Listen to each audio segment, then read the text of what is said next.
কুর্মির রান্নাঘরে আজকের আমার রেসিপি মূলো শাকের ভর্তা। তার জন্য আমি এখানে মূলো শাক নিয়ে নিয়েছি। মূলো শাকটাকে কুচি করে কেটে নিয়েছি। কেটে ভালো করে জলের মধ্যে ধুয়ে কুকারেতে আমি জল দিয়ে সিদ্ধ করে নেব। মূলো শাক সিদ্ধ হয়ে গেছে।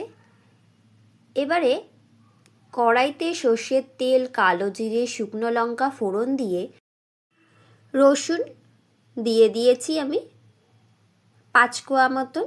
ভালো করে লালচে করে ভেজে নিয়ে এর মধ্যে মূলো শাকটাকে দিয়ে একটু মিশিয়ে নিয়ে ভালো করে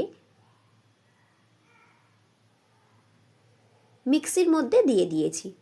কাঁচা পেঁয়াজ কুচি ও নুন দিয়ে এটাকে ভালো করে পেস্ট করে নিয়ে কড়াইতে সর্ষের তেল দিয়ে পেস্টটা দিয়ে তাতে চিনি ও বিট নুন দিয়ে ভালো করে নেড়ে চেড়ে শুকিয়ে নেব কড়ার মধ্যে।